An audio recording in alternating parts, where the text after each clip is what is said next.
The following program has been pre-recorded, so please hold your calls.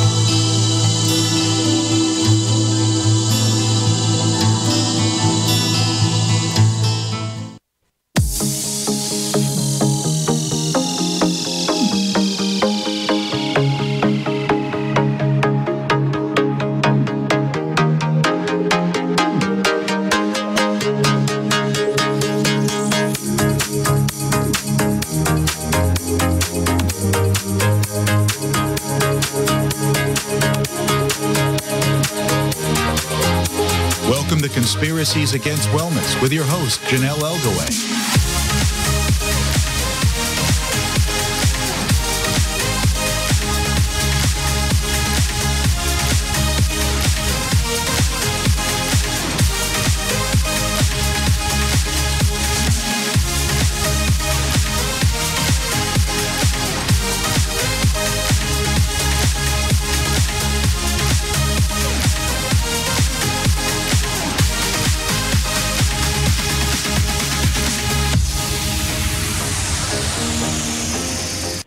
Good evening. Welcome to Conspiracies Against Wellness. I'm your host, Janelle Elgaway.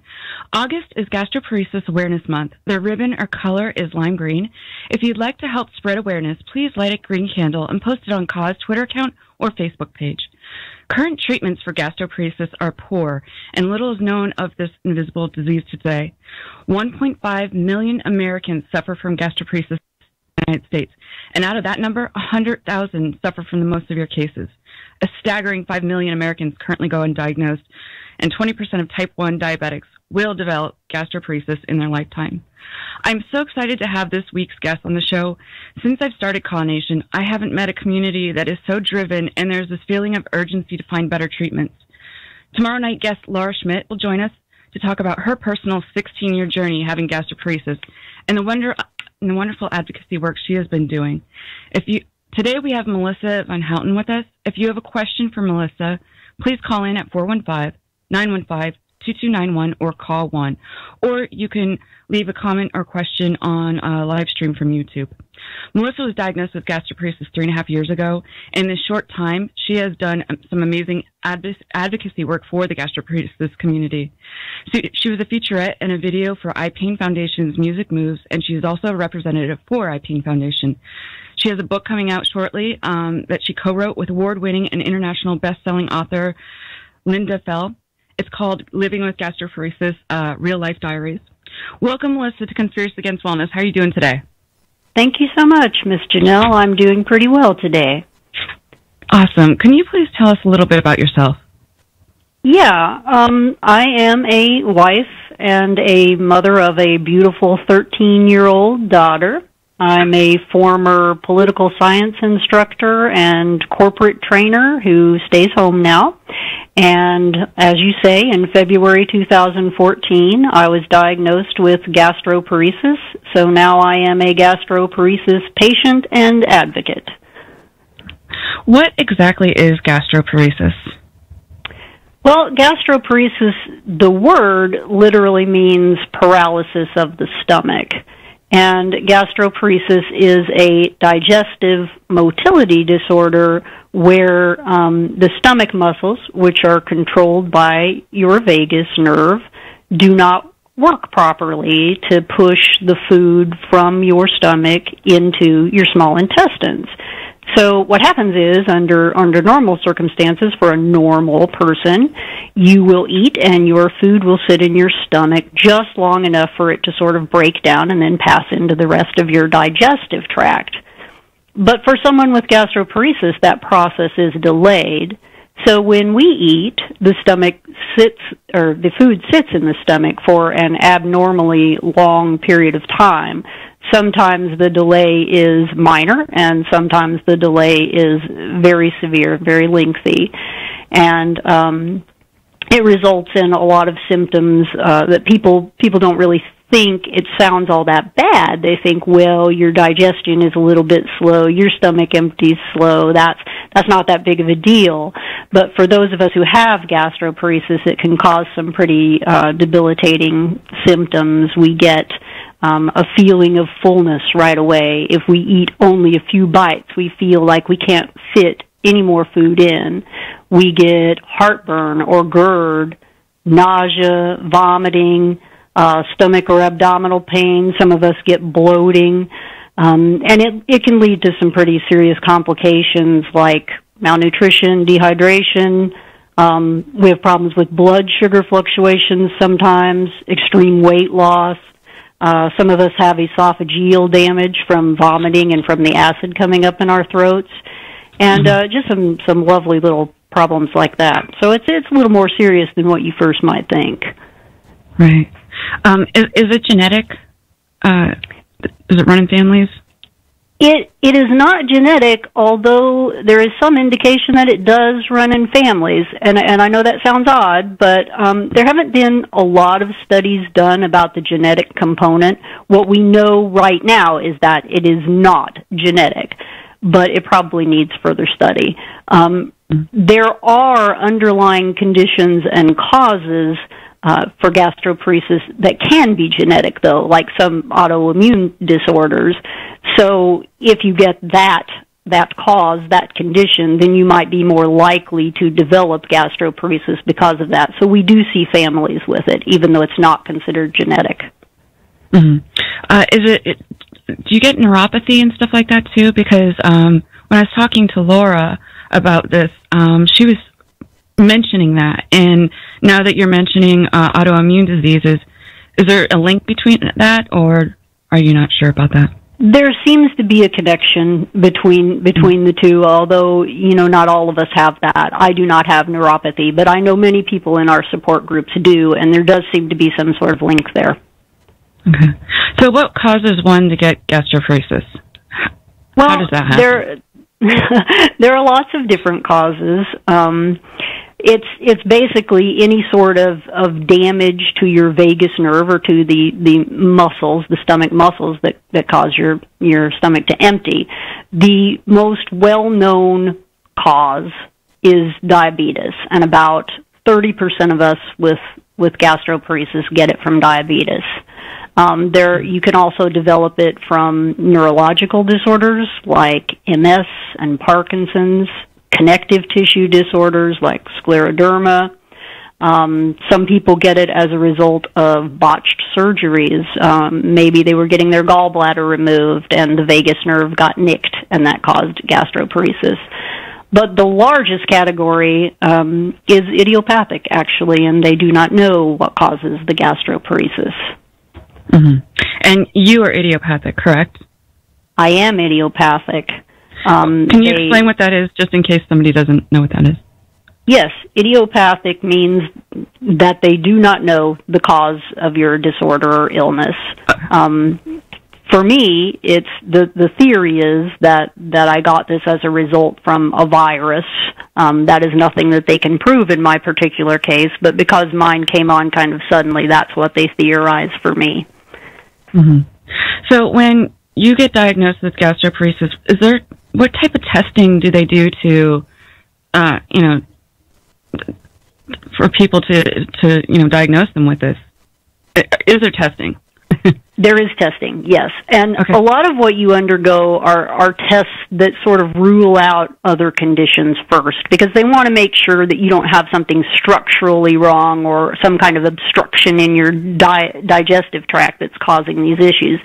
So they'll do a lot of things like endoscopy, upper endoscopy, colonoscopies. A lot of people have blood work, CT scans, MRIs, all sorts of things.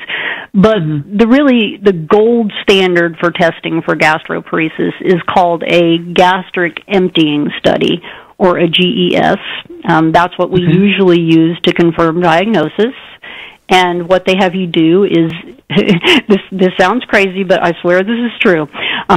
They will have you eat some food with radioactive material in it.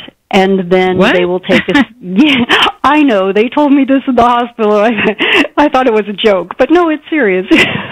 And they track you. I'm sorry. No, I'm just a little surprised. Okay. Yeah, you eat this food, and then they take a series of images at regular intervals with a gamma camera, and they track the food from your stomach and into your small intestines. And if it's delayed, if you have more than 10% of your food left at the end of 4 hours, then they diagnose you with gastroparesis. That's delayed emptying. Okay. Does all that radioactive stuff go out of you, too?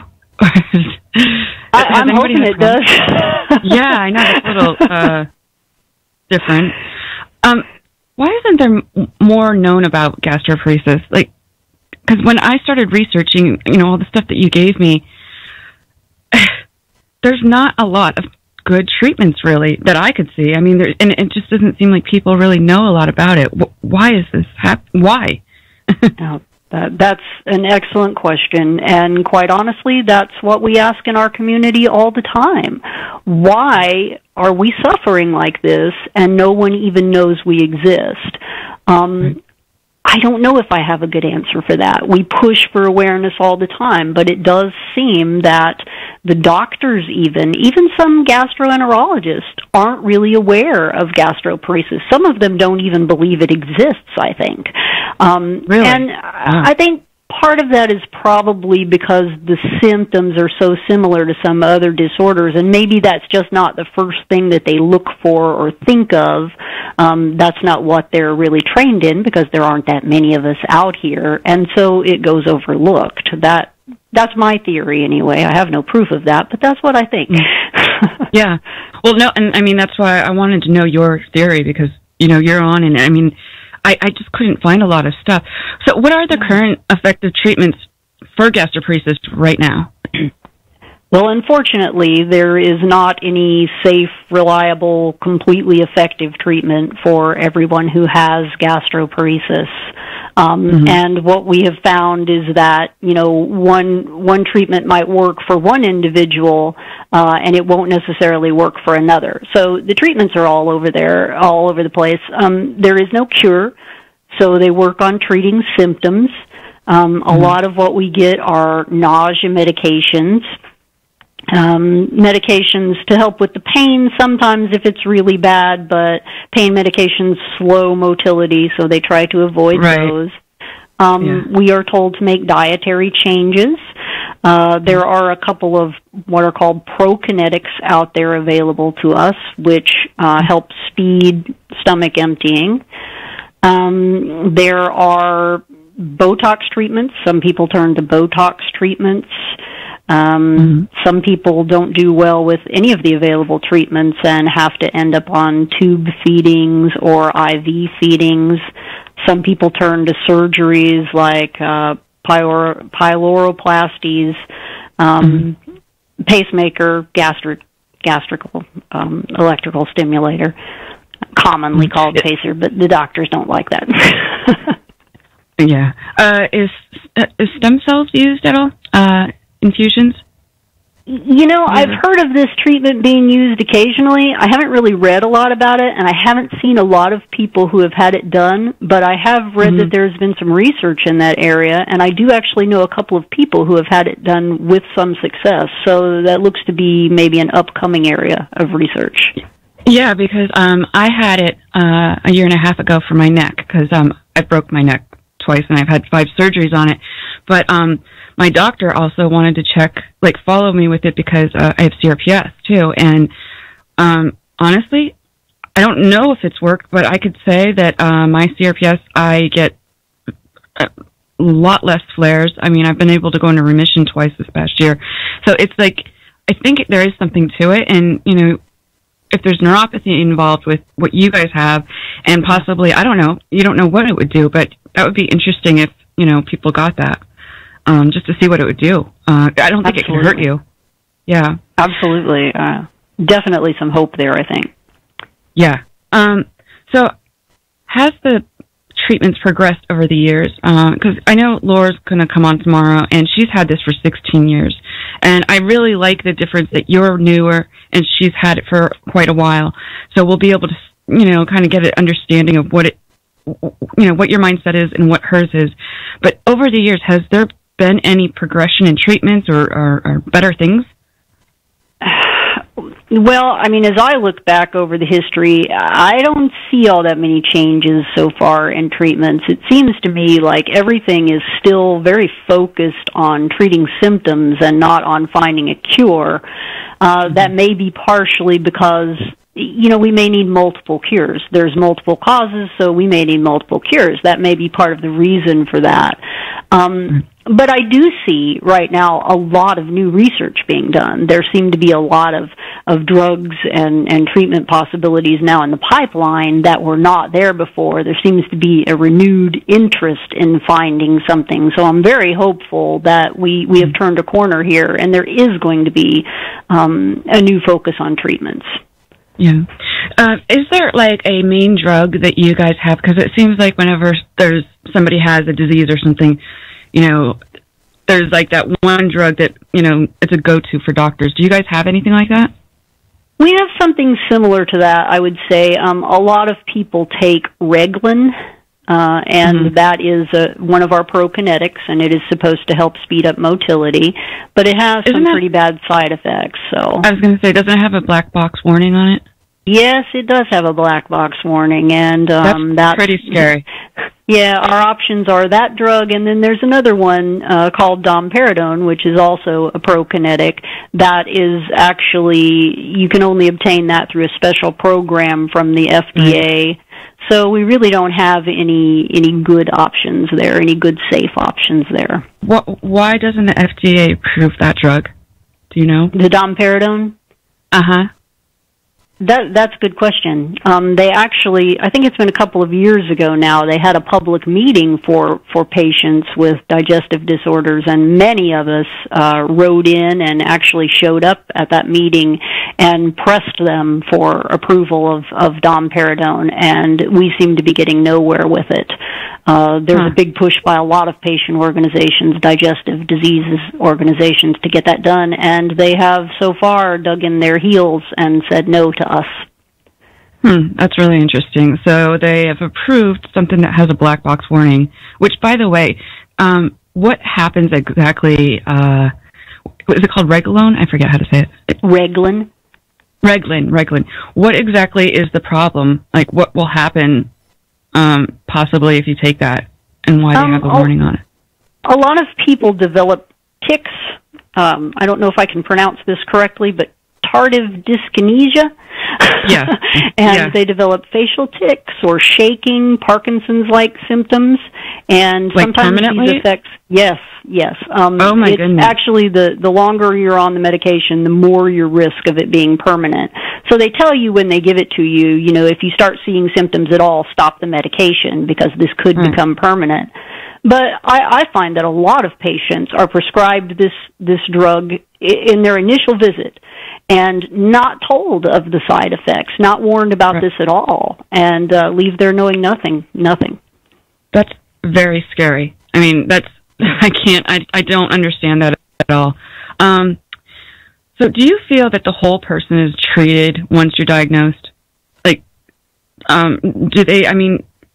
when you're diagnosed, do they have like a team that they set you up with, and you know, do they make sure mentally you're doing okay, and you know everything else is okay, or how is that? Oh, Miss Jonelle, I wish I could tell you that is the case. It certainly was not the case for me, and it is not the case for most people that I deal with. I'm sure there are some really, really good situations out there where the ideal does happen. But what I've found personally, and what I find with most people in the groups, is you are sent home with a diagnosis of something you have never heard of, and you are told to follow up with a gastroenterologist in 6 weeks or so. No information. At best, they give you a one-page diet to follow and maybe throw out some mention of medications that you might try. But you are left with no direction at all. I was told that there was no cure for gastroparesis. I remember the doctor saying that, but I had no idea what that meant. I had no idea what the implications of having a chronic illness that would never go away were going to be. Totally unprepared for that mentally. Totally. Wow. So, okay, so you were diagnosed, and then they kind of maybe gave you a paper or a drug to try or something, and they just said go home and Google it? Or they didn't even tell me that much. They told me, they told me to go home and follow up with a gastroenterologist in 6 weeks. And okay. I went home. I mean, I knew nothing about it, and I got to the point in the hospital. I was diagnosed in the hospital. I got to the point where I was no longer vomiting nonstop. But when I got home, I started vomiting again nonstop. The pain came back. Had no idea what to do. I was completely lost, and my only option really was to turn to the internet for information. Mm-hmm. So when you did that, what was that like? What, were you shocked when you started reading about it, or afraid? I started seeing, just a little bit of information online. There isn't a whole lot of detailed information online, and that's actually when I was doing an internet search, I found a link to an online Facebook gastroparesis support group. And I joined that thinking, maybe someone there would have some advice for me. And that is where I have gotten my best information. The people in the groups share information about doctors, medications, alternative treatments that have helped them, pretty much everything. And that's where I really learned the most about gastroparesis. Very frightening what I saw. I had no idea people ended up on feeding tubes and IV feedings and surgeries. No idea that any of that was a possibility. Yeah. How quickly did this come on? Like from the time that you were ill, you had a virus, you said, right? And then to that, how quick was that? Yeah, mine actually, I'm not typical. Okay, a lot of gastroparesis patients have this develop slowly over time, weeks, months, sometimes even years. I'm not typical in that regard.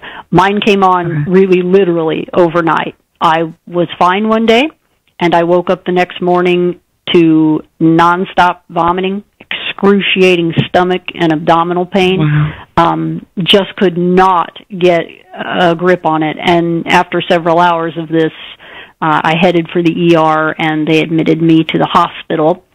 I was actually in the hospital for a week, and at the end of the week, I was diagnosed with gastroparesis. Okay. Can you die from this? That's a tough question. GP in and of itself is not necessarily fatal. It is not considered a fatal illness. It is not an automatic death sentence, in other words. Some people get gastroparesis, and they can make some minor changes in their lives, dietary, and they go on just fine. But you can die from the complications of gastroparesis. A lot of us can't get in the proper nutrition, the proper amount of calories, so we develop, we get dehydrated, we get malnourished, our organs get damaged from that, and, some of us have organ failure, some people actually starve to death.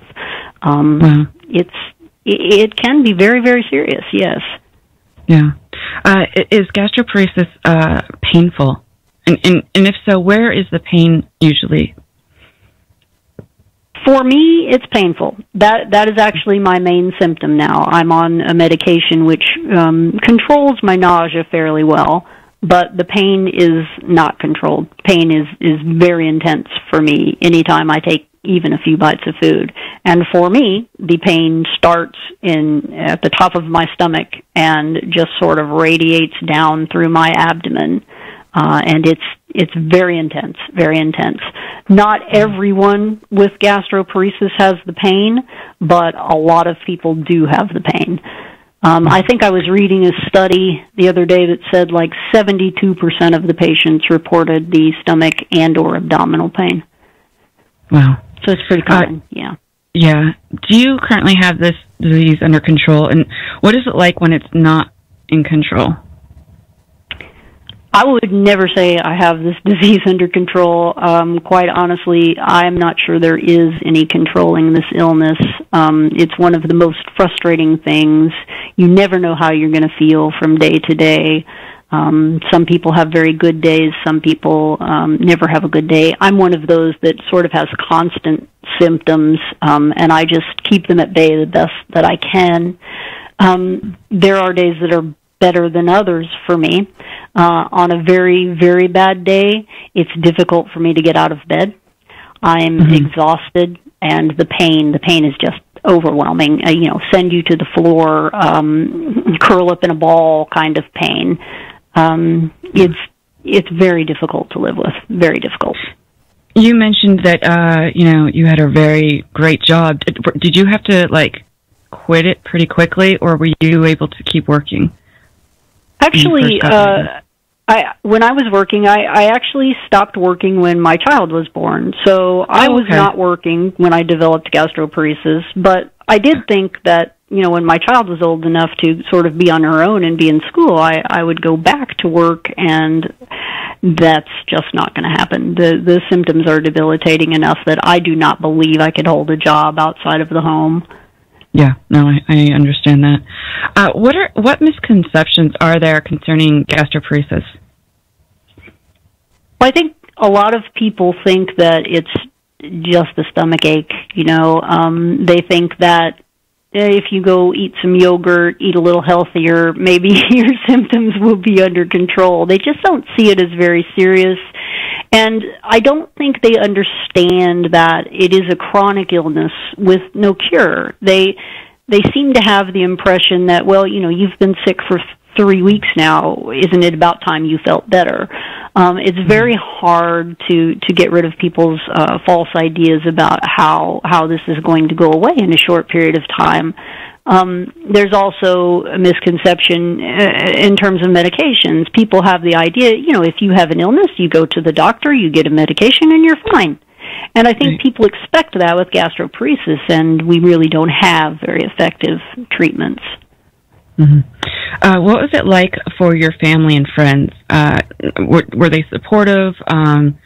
Did anybody tell anybody, what they can do for you to help you best? My family and friends have been ridiculously supportive. I have a very, very close family, especially my husband and my daughter. They absolutely do whatever they can to help me with chores, with my symptoms. They're very... In fact, I think sometimes they're too cautious around me. I will find them doing things like my husband and my daughter will sometimes hide to eat because they don't want to eat in front of me. But we have neighbors who have offered to take my child someplace because I can't get out with her as often as I'd like. We have had people cook dinners for my husband and my daughter and bring them over so that they won't be tasked with that. This is not the case for a lot of people in the groups. A lot of people in the groups find that their family does not understand this, does not accept this, and they're rejected. And it's really a difficult thing mentally to live with. I bet. One thing I'm noticing with Call Nation and what I'm learning with everything is as I talk with people with different illnesses or diseases and stuff like that, there's always these things that tie us together. I might have something different than you, but I deal with the depression, not being able to work, losing people in your life because they just don't understand. But we all have that connection, and I think that's a good thing in that way because we can support each other. Even if I might not understand exactly what you have, I understand what it's like living with certain things too. So, and I just really am enjoying learning all these things because I don't know. I think it's just so good that we can be able to talk here and let people and educate people, and maybe inspire and motivate them to learn more so they can make better decisions for themselves with this. What do you think needs to happen in order to get better treatment? Well, I think one of the biggest things that has to happen is we have to get the message out there. There isn't anybody that's going to do it for us, unfortunately. So I think our best bet is to band together and try to get anyone to see we are here, we are struggling, we need help.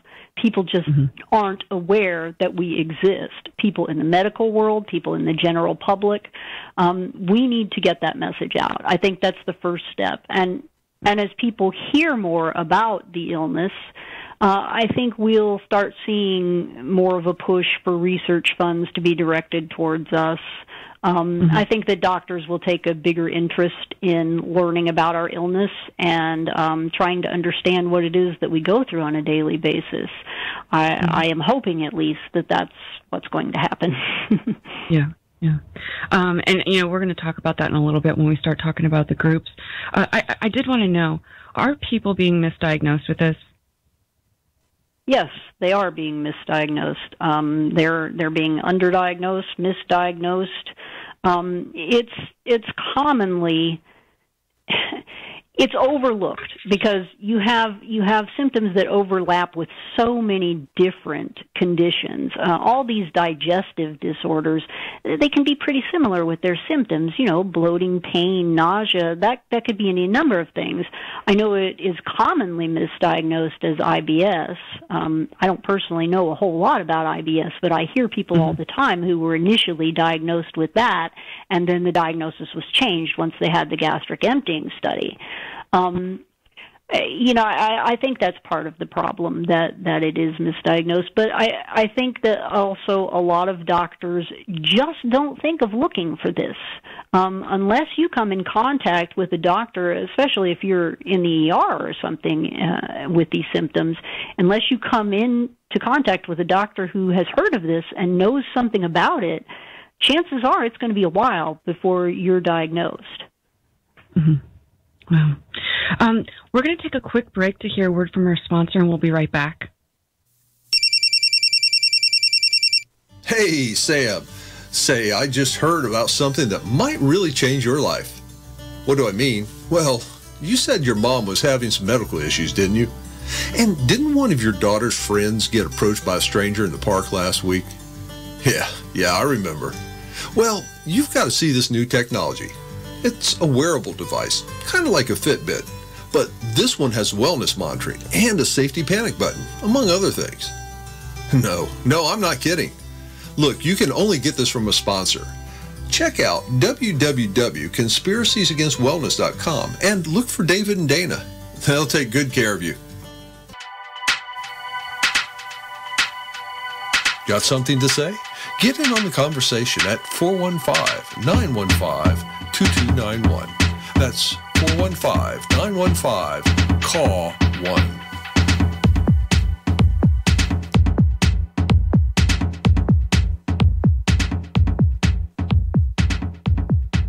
Welcome back to Conspiracies Against Wellness. We're here with Melissa, and we are talking about gastroparesis. We were just talking about being misdiagnosed. And then when I was reading the stats, I think there was like 5 million that aren't being diagnosed. Do you know why that is? I have read figures all over the board. I have read that there's anywhere from a few 100,000 people with this condition to 14 million people with this condition, and it is just because of what you said. It's that the cases where you are positively diagnosed, where diagnosis is confirmed, are far fewer than what we actually think are out there in the general public. And again, I think it just comes back to a lack of awareness about the symptoms of this condition. I think that doctors and most everybody in the public just are not aware of this. Are there specialists for gastroparesis, like doctors? There are motility specialists. They're kind of hard to find sometimes, but yes, there are motility specialists that you can see, and we recommend that to people all the time. Maybe start out with a regular gastroenterologist, but you're probably going to have far better outcomes with a motility specialist. Are there natural ways to deal with gastroparesis? Like, do you have to do treatments or medications, or is there other things that you can do? There are a lot of people in our groups who actually go the natural route, and it does help some people significantly. It is not something that has personally helped me very much, but yes, there are a lot that deal with natural remedies of sorts. There's dietary management to begin with. They recommend a low-fat, low-fiber diet and recommend eating several very small meals throughout the day rather than a few big ones. A lot of people turn to essential oils and aromatherapy. There are herbal supplements that can help with nausea and pain and inflammation, things like peppermint, ginger, turmeric.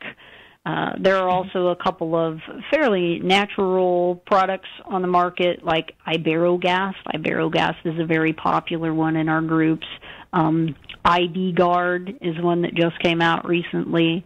People use digestive enzymes and probiotics. Some people find massage helpful, meditation, acupuncture, and acupuncture, actually, there's some evidence that really does help. Really? Chiropractors, some people go the chiropractic route, and I've even had people who have tried hypnosis. Okay, cool. Is there a certain time of the day that your gastroparesis acts up more? Or is it just... Yes. Okay. Is the onset of when you get sick or a flare, how quickly does that happen? I mean, like, you could be fine 1 minute and then the next you won't be? Yeah. For me, really? My worst time of the day is the end of the day. It seems to build up for me. The more I drink and eat, the worse the pain gets. But it's very quick for me, very quick. I can take a few bites of food even that is considered safe, and within minutes I'm in horrendous pain, sometimes nauseous and vomiting, just depending on what kind of a day it is.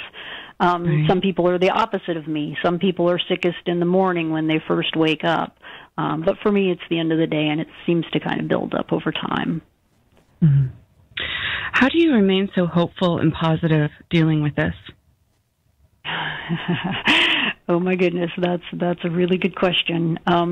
I will tell you that when I was first diagnosed, that was not the case for me. I really thought that I was going to die. I thought there was no hope for this, that there was nothing that was ever going to make me feel better. I fought it every step of the way. I refused to accept it and just found myself, sinking deeper and deeper. And it finally just occurred to me that, my choices were to either go deeper down in that abyss or pull myself up and say, this is the way things are now, and you have to find a way to go on. And, once I kind of accepted that this illness was here and it wasn't going to go away, and my thought process turned to how am I going to have the best life possible given my current set of circumstances, things really started to turn around for me. I had to make a conscious decision that even though I couldn't maybe have the life that I had planned and my previous goals, I could still have a life that was meaningful and significant. I kind of mourned that old life and moved on. And quite honestly, the groups have helped me do that a lot. I find meaning in working with the people in there and trying to help everyone who is struggling with this cruel illness. Well, you've been through a lot of challenges since being diagnosed. What coping skills can you share with others that are newly diagnosed, or I don't know, maybe there's something that you do that somebody didn't think of? Yeah, I would say that accepting where you are is probably the most important thing. You have to forgive yourself for not being able to do absolutely everything that you were able to do before diagnosis. You're going to be tired. You're going to tire more easily. You're going to feel sick. And you have to just accept that you do as much as you can when you can do it. And I think that helps a lot, getting rid of stress. And that does take some stress off of you when you accept that you're just not going to be able to do some things at some times. I think that rids you of a lot of stress. Stress can make this worse. There's no doubt about that. So I would say that's a good way to get past some of this. Not giving up in finding a doctor. A lot of people will go to one doctor and he will tell them, there's nothing I can do for you. And they sort of accept that, and you can't do that. You really have to keep looking until you find a doctor who is willing to work with you and who knows something about this condition, and you try everything you can. And if one thing fails, you keep trying other things, because you will hit on something that improves you. It may not make you completely well or symptom-free, but you will find a medication or a combination of medicines that will help you get through this a little better than you are right now. Mm-hmm. Please tell me a little bit more about your support groups you've created. Why are these groups so important? Yeah, I have quite a few online support and advocacy groups that I have either started or I administrate, and oh my goodness, they have been everything to me. I was totally lost before the groups. They are a source of information to begin with. We share all sorts of tips about how to cope, get through the day. We share medications, information on medications, not medications. We share tips on how to find a doctor, what good doctors are out there, what doctors are in your area. But more than that, I think it's that we really care about each other. You know, we understand each other. We just know going into the group, everybody here has experienced what I've experienced at some point or another, and they know what I'm talking about when I say it. There's no explaining myself to them. They already understand. They get it, and we support each other. You know, sometimes you go into the groups and you just want to vent. People call it venting. You know, you just want to go in there and I'm having a horrible day and I feel awful. And, 50 people will comment under your post. I'm really sorry. You know, I'm praying for you. I'm wishing you well. And it's very helpful to have that kind of support system around you. Mm-hmm. Is there anything, because I know earlier we were talking about, I asked, if you go to the doctor, do they give you information on it? Do you guys have anything like a database that you've created with, like what maybe you can do or places to look for stuff? Is there anything like that anywhere? In the groups, I've actually created quite a few files, and some of the members have too, with diet tips, tips on how to find and how to find a doctor and how to talk to your doctor once you've found them. We have a list of other support groups. I try to maintain a list of all the support groups I know about. We have, tips on dental care.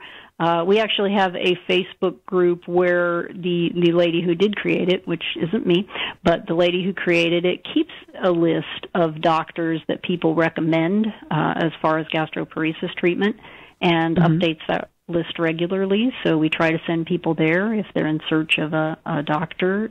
We have quite a few things that we hope help with most situations. Mm-hmm. You have a group called Fighting for a Change, and it teaches the individual how to advocate for themselves. What does this actually mean, and what have you been doing within this group to raise awareness? Yeah, Fighting for Change is my advocacy group. It's, I'm sorry, it's my favorite. I'm an advocate, so it's my favorite. I think it's great, by the way. Thank you. We actually started it as a way to get our information out to the outside world, to spread awareness for the community in general and advocate for the community in general. But what we found after we started working with people in the groups is that people really need help also advocating for themselves. As I said, they come out of the doctor and they don't have any information about gastroparesis. They don't know the first step to take. So we have tried to help them see that they can find information about this. They can present information about this to their doctor. We try to give them tips on how to talk to their doctor, on what sort of treatments and options are available to them so that they can take those to their doctor and say, hey, I heard about this. Can we discuss it? We try to inform them about pertinent legislation that might be coming up for our community. And a lot of times I will put up a petition or a template for sending a letter to your congressman to try to support a certain bill or program that we know is coming up. One of the things, basically we try to teach people to stand up for themselves. You have say over your life. You have control, even though it may not be much. You do what you can to control your situation. And one of the big pushes that we've started is to get state awareness proclamations in place. That's probably been one of our major focuses the last 2.5 years or so that the group has existed. And what will that do? Well, we're hoping that we have a national awareness proclamation. We have actually been added to the NHO calendar of events, and August is officially nationally Gastroparesis Awareness Month. That was thanks to one of our organizations that sort of got that into place. So what we're hoping is that we can get an awareness month or week or day in each state also, just for recognition, just for credibility to some extent. We're here and we want you to know we're here and we're not going away. But also I find that people can use that awareness proclamation to hold fundraisers for some of our organizations. They can use it to contact the media to get articles about gastroparesis run. They can do all sorts of awareness events in their local area, and in fact, they can even take that proclamation to their state level legislatures and ask for some sort of official event. It's sort of up to them how they want to use it. To give you an example, when I got mine last year, I went to my daughter's school and said, "Hey, did you know, this week is Gastroparesis Awareness Week in Indiana. Any chance I could come and speak to your school?" And they let me do that. They let me speak to their 7th and 8th grade classes and actually talked about putting a segment about gastroparesis in their health curriculum. So there's all sorts of ways you can use it. Yeah. So what future plans do you have or goals that you want to do for these groups and beyond that? If in the perfect world, what do you want to see happen? And what are you going to do? Wow. Well, we want to see the group grow, of course, because with advocacy, it is to a large extent a numbers game. The more people you have backing you, signing your petitions, sending in letters to Congress, lobbying medical associations and that sort of thing, the better off you are. So, of course, we want to grow. We also we have a big push on right now for a bill called H.R. 1187. It is the Functional Gastrointestinal and Motility Disorders Research Enhancement Act of 2017. Yeah, H.R. 1187. Yeah. And it has been what is that exactly? Into the House. It's a bill that would give us some expanded research, some money for research, and it would also establish some education centers so that we could get information into the hands of the public and medical professionals much more easily. It has been introduced in previous sessions of Congress and really hasn't gone anywhere, but we're hoping that over time more and more awareness of that bill will be generated and we can actually get it to move out of subcommittee. It is in the health subcommittee right now, and we are trying to get that out. So that is one of our big pushes. We hope to someday, if not this session, someday get that bill passed. We also want to focus on more state-level activities. The Fighting for Change group, we actually have some state branches attached to it, but they're very, very small, and we would like to see those grow because we think it's important for people in the same area to connect with each other and sort of build those local relationships, not just for awareness purposes, but for support purposes. If you need to go to the doctor and you don't have a ride, well, I know Sue is in my group. Maybe Sue can take me to the doctor. And we really love to see that happen because we're in a situation where we don't get a lot of outside help and we need to help each other. And we're hoping that some of those projects can take off as well. Mm-hmm. Is there anyone like famous or big that has this that would be willing to stand up and say it, like with Michael J. Fox, he has Parkinson's. Is there anybody like that with gastroparesis? There is no celebrity I am aware of that has this condition or who is at least willing to admit that they have this condition. We are not aware of any celebrities, and we do have people who search for that sort of thing all the time. We have received some national attention recently. There is actually a contestant on the show Big Brother who has gastroparesis, and she has Raven, right? Yes, Miss Raven. Yeah. And a man has started, one of the gentlemen in our groups has started a GP pie face challenge that has gone national. ESPN has actually covered that. They did a segment on it, and it was just incredible. So we have had a little bit of national attention, but no one person or celebrity that really goes to bat for us. Okay. Yeah, I heard about the pie face thing. So, so that will raise money for gastroparesis then? If you do that, and because it's like the ACL challenge, correct? The ice bucket thing. That's the idea behind it. That's sort of what they're hoping for. I think that the biggest hope is that it will just increase awareness. If we get some donations and research money out of that, that's fabulous. But I think the biggest thing is to actually just get the information out there. Mm-hmm. If somebody wants to donate towards gastroparesis, where do they do that, and where does that go? Well, we have a few organizations that I could direct people to. I can give you my personal preferences if you'd like. Sure. Yeah. One of our organizations is called the IFFGD, and they are at www.iffgd.org. Okay. And then another organization that I actually volunteer for, and Miss Laura volunteers for, Miss Laura, who will be on tomorrow, is the AGMD, and they are at www.agmd-gimotility.org. Okay. Did you give me these, by the way? Yes, I think you have them up on the website. Okay, because people could also just look at the website under you as guest, and then we'll be able to. What? All right. Sorry. If someone wants to take Brian was trying to show me something, I couldn't read it. If someone wants to take or help to take a more active role in this, how do they do this?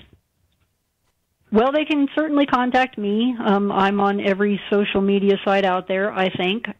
We have a website at www.curegp.com, where they can also find links to projects that we have going on, support groups, organizations, blogs, and all sorts of things that might help them. As far as getting involved in advocacy, we welcome them to join the Fighting for Change group, and we will help them either start projects or be involved in projects. We're always looking for ideas to help spread awareness. We actually have an event coming up on August 17th. That event is from 5 to 8 p.m. Central Standard Time, and we are asking people to do just sort of what you said at the beginning of the show, light a green candle, or a glow stick, or, turn on a green bulb, whatever you have, and post the pictures or the live feed of that on Facebook and other social media sites on August 17th between 5 to 8 p.m. Central. And we're hoping that will raise some awareness, too. We think that's something anybody could get involved in. I think the main thing is just tell your story. Get it out there. I know it's hard at first, but the more you can tell what you're going through to family, to friends, to anybody out there in the public, the better off we'll be, I think. Yeah, absolutely. I think we also put it up on our website. If you go under events, you'll be able to see that event as well. And I believe we put it on all of our social media stuff as well. I think that's wonderful what you're doing. You have a book coming out shortly. When is that coming out? And what's the name of it again? And can you please tell me a little bit more about it? Yeah, it is called Real Life Diaries, Living with Gastroparesis, and the real author of the book is Linda Fell. She's the award-winning author, and she's the one with all the skills. She's also the author of the Grief Diaries, so this is sort of a new series for her, the Real Life Diaries, dealing with chronic illnesses and some other areas. I actually approached her about the project, and she thought it would be a wonderful idea, and we recruited some people from our support groups to also contribute stories to the book. That is basically what the book is. It is all of us telling our stories, telling what we live through, what are some of the things that we do to cope with our condition, some of the treatments we've tried, just kind of get a better idea out there of what it is like to live with this disease on a daily basis. Mm-hmm. The book is scheduled to be released this Friday, August 18th, and it will be available on Amazon, maybe some other places too, but I know it will be on Amazon. Okay, wonderful. What is the one thing or most important thing you want everyone to take away from today on gastroparesis? Well, in terms of awareness, I hope that people will understand that we are a community that is very much struggling. This is a difficult illness to live with. It is a life-altering, sometimes life-threatening illness, and we need help. We need better treatments. We need a cure. For the people with gastroparesis who are listening, I hope that what they take away from this is that I know this is a struggle, but your life can still have meaning, and you are still worth something. You have value, and there is help out there for you. We are here to help you if you need it, and you are never alone. Mm-hmm. Is there anything you'd like to share with the audience before we go? I think that's probably my basic message, that I hope people feel like there is somewhere they can turn if they need information or need help. And I hope that they're not afraid to share information with others out there. Tell your story. Tell your story to your doctor, to your family, to your friends, and don't be afraid to put it out there, because there are people who do understand, and there are people who do care, and if you're willing to accept the help, you will find it out there. Mm-hmm. Well, Melissa, thank you so much for coming on Call Nation today. I have such a high level of admiration and respect for all the amazing work you are doing within the gastroparesis community, and I'm just so thankful I've had the opportunity to meet you and learn more about this disease. You're a trooper for having this for such a short time.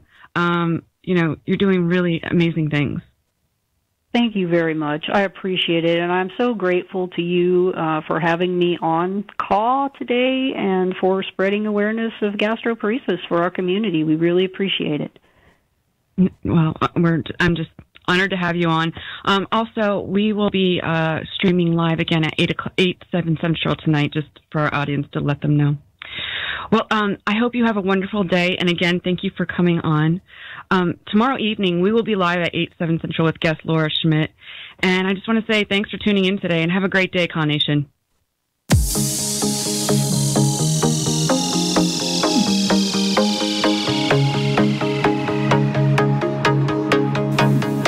You've been listening to Conspiracies Against Wellness with Janelle Elgoway. Join us tomorrow at 8 p.m. Eastern to get in on the conversation. The opinions expressed on this program are those of the host and callers, and not necessarily those of EXG LLC, its employees, or sponsors. I'm David Schiff.